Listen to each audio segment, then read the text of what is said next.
जय भीम, जय भारत, जय संविधान। मैं गौतम रत्ना अम्बेडकर नेशन चैनल से। और आज जिस उस पर हम बात करने वाले हैं, वो एक बहुत ही दुखद घटना है, जिसके बारे में मैं आपसे बात करने वाला हूँ और बताऊँगा। हमारे एक बहुजन युवा साथी यशपाल गौतम, जो हापुड़ के रहने वाले थे, और आपने देखा होगा माननीय बहन कुमारी पूर्व मुख्यमंत्री और बहुजन समाज पार्टी की राष्ट्रीय अध्यक्षा, कि जब भी कहीं पर भी बड़े लेवल पर बड़े लेवल पर कोई भी रैली या कोई भी प्रोग्राम होता था, तो वहाँ पर एक शख्सियत को आपने ज़रूर देखा होगा। वो हैं यशपाल गौतम, जो अब हमारे बीच नहीं रहे हैं। और उनका भी 2-3 दिन पहले उनका मतलब उनकी उन्होंने अंतिम सांस ली और परिनिर्वाण हो गया है उनका। और सबसे बड़े दुख की बात है कि वो यूथ थे, यंग थे और एक बहुजन का आइकॉन थे। तो आपने अक्सर देखा होगा कि बहनजियों की रैलियों के अंदर जो एक शख्स, युवा शख्स, एक पार्लियामेंट के कटआउट या रेड फोर्ट के कटआउट या साहब काशीराम बाबा साहब के कटआउट लेकर के और अपने कंधों पर उन कटआउट को रख कर के पूरे रैली के अंदर एक लोगों के अंदर एक जोश पैदा करते थे बहुजन समाज और बहुजन समाज की राजनीति के लिए। एक प्रेरणा का काम वो करते थे। और मतलब अलग-अलग तरीके से उसको विभिन्न रूप, डिज़ाइन देना, दे करके वो हर रैली में और अपने खर्चे पर, वो कोई बहुजन समाज पार्टी का खर्चा नहीं होता था, अपने खर्चे पर गाड़ी वगैरह करके उस पर अपना पूरा जो सेटअप बनाते थे, जो एक लोगों को एक मैसेज देता था कि पार्लियामेंट है और पार्लियामेंट पर बहन जी पार्लियामेंट के सामने खड़ी हैं और उस पर पार्लियामेंट पर कब्ज़ा करने जा रही हैं, या उनको पीएम बनाने का सपना, या लाल किले की प्राचीर से वो भाषण दे रही हैं। इस तरह के कटआउट बना कर के वो पूरे जहाँ-जहाँ भी बड़े-बड़े बहन जी कुमारी मायावती और बीएसपी के रैली होते थे, वहाँ जा-जा कर के लोगों को एक प्रेरणा देते थे और लोगों के अंदर एक बहुत बड़ा उत्साह भरते थे। तो ऐसे इस शख्सियत का नाम था यशपाल गौतम, जो हमारे बीच में नहीं रहे। तो एक बहुत बड़ी क्षति बहुजन समाज और ख़ास तौर से बहुजन समाज पार्टी को हुई है इस कोरोना काल के अंदर। हालाँकि मेरे उनके परिवार से और उनसे बात होती रहती थी लगातार। तो कुछ ऐसे वाक़या हैं जो मतलब आपको अगर मैं बताऊँ, वो शेयर करूँ, तो मतलब बहुत ही दुःख और बहुत ही रुलाने वाली चीज़ें हैं वो। जैसे कि मैं एक वाक़या बताऊँगा। मैंने एक बार जब उनको कॉल किया, तो मैंने उनसे पूछा कि भाई, आप बहुजन समाज पार्टी के लिए आप ये इतना जो आप बनाते हैं, इस पर तो बहुत खर्चा होता होगा।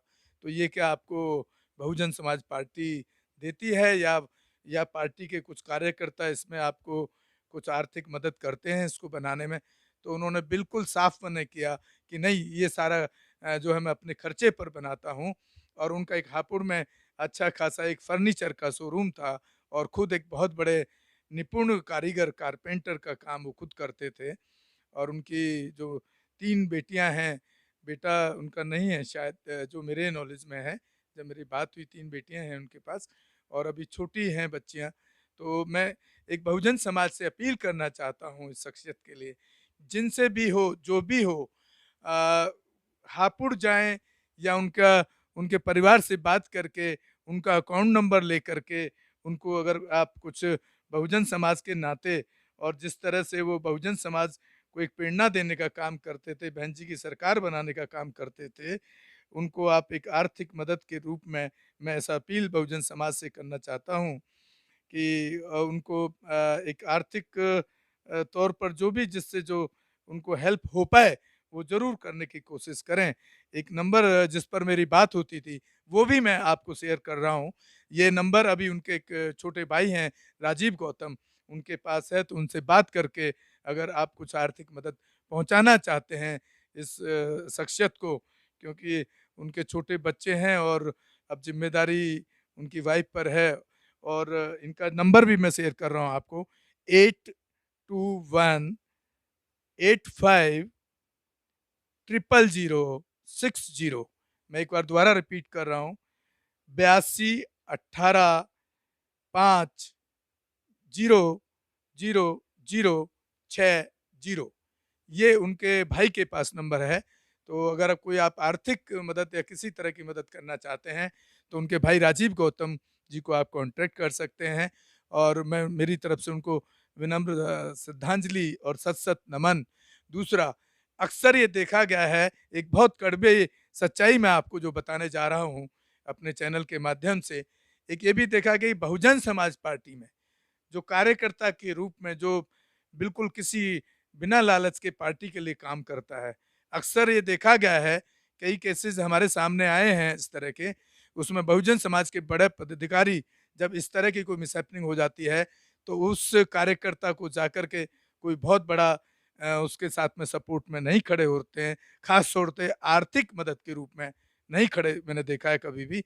तो मैं उम्मीद करता हूँ और अपील करता हूँ बहुजन समाज के उन बड़े पदाधिकारियों से, सीनियर पदाधिकारियों से, जो जब पार्टी के लिए, रैलियों के लिए आप इतना फंड इकट्ठा कर सकते हैं, तो एक जो हमारा बहुजन युवा साथी, जिसने पूरा अपना जो यूथ का टाइम था, वो बहुजन समाज पार्टी को खड़ा करने के लिए और लोगों में एक जान बहुजन समाज के प्रति एक जान फूँकने के लिए, अवेयर करने के लिए, जिस तरह की उसने बहन जी के कटआउट और हर रैलियों में जा-जा करके लोगों को मोटिवेट किया है, लोगों के अंदर लोगों को एक प्रेरणा दी है और उससे मैं उम्मीद करता हूँ कि बहुजन समाज पार्टी के बड़े कार्यकर्ता, चाहे वो किसी भी लेवल पे हों, अगर वो बहन जी से भी उनको मदद कराना चाहते हैं, तो कराना चाहिए या वो खुद भी कर सकते हैं।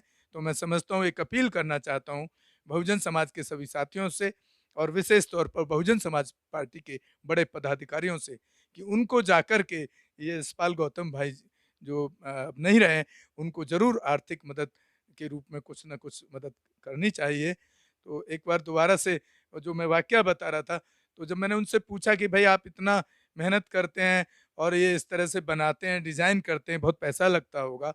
तो एक बार मैंने उनसे पूछा, क्या बहन जी आपको जानती हैं? तो उनका जवाब था कि नहीं बहन जी, मुझे मेरे नाम तक भी नहीं जानती हैं, क्योंकि जो बहन जी के बीएसपी में क्या एक सिस्टम है कि जो पदाधिकारी जो सजेशन जो बहन जी तक या जो रिपोर्ट पहुँचाते हैं, वही रिपोर्ट बहन जी तक पहुँचती है। ऐसे बहुत सारे कार्यकर्ता हैं, जिसमें हम भी एक हैं, जो बहुजन समाज पार्टी के लिए रात-दिन काम करते हैं, लेकिन उनको उनका सही हक और सही किरदार और सही उनको जो सम्मान मिलना चाहिए, वो हर कार्यकर्ता को नहीं मिल पा रहा है। जिस वजह से आज बहुजन समाज पार्टी को आप देख रहे हैं कि उसका वोटिंग परसेंटेज भी इसी वजह से, इन्हीं कारणों से कम हो रहा है। तो मैं एक अपील बहुजन समाज पार्टी के बड़े पदाधिकारियों से भी करना चाहूँगा, जब जो कार्यकर्ता रात-दिन आपके साथ, आपके पार्टी के लिए काम कर रहे हैं, तो आपको भी उनके मान-सम्मान और उनके परेशानी और तकलीफ में साथ देने की आपकी ज़िम्मेदारी बनती है। और एक बार मैं इसी अपील के साथ कि आप इनको, यशपाल भाई को, जो भी, क्योंकि इनका जो फर्नीचर का काम था लॉकडाउन में वो बिल्कुल बंद हो गया था। ये भी हमारी बात उनसे लगातार होती रहती थी और लास्ट में वो अभी आकर के एक हापुड़ में कहीं अपना एक ठेली पर फ्रूट बेचने का काम कर रहे थे, कि जिसमें आप समझ सकते हैं कि बहुत ज़्यादा कोई बहुत बड़ी इनकम ऑफ सोर्स उनके पास नहीं बचा था, क्योंकि उनका मेन बिज़नेस कोरोना के लॉकडाउन के अंदर सारा बिल्कुल ठप हो चुका था। तो रोड पर एक ठेली पर दुकान लगा के अपना घर चला रहे थे। तो ऐसे में और हमारे जैसे बहुजन समाज के सभी साथियों की ज़िम्मेदारी बन जाती है कि उनको ज़्यादा से ज़्यादा जो भी आर्थिक मदद हो, करने की कोशिश करें। इसी के साथ मैं विदा लेता हूँ। जय भीम, जय भारत, अम्बेडकर नेशन से गौतम रत्ना। और पुनः एक बार यशपाल गौतम जी को सत-सत नमन। जय भीम, जय भारत। बुद्धं शरणं गच्छामि। अम्बेडकर नेशन चैनल आर्थिक समस्या से गुजर रहा है। अगर आप बहुजन समाज में बाबा साहेब अम्बेडकर और तथागत बुद्ध की विचारधारा को अधिक से अधिक लोगों तक पहुंचाना चाहते हैं, तो हमें आर्थिक सहयोग प्रदान करें, ताकि हम अपने चैनल के माध्यम से देश विदेश में समता, बंधुता, एकता और संवैधानिक अधिकारों को ज्यादा से ज्यादा लोगों तक पहुंचा सकें। आप अपनी सहायता राशि नीचे लिखे खाते में जमा करा सकते हैं। खाता धारक गौतम रत्ना, खाता संख्या 316957686551, IFSC कोड SBIN 0060 336 बैंक भारतीय स्टेट बैंक। आप हमारे बैंक खाते का विवरण स्क्रीन पर भी देख सकते हैं।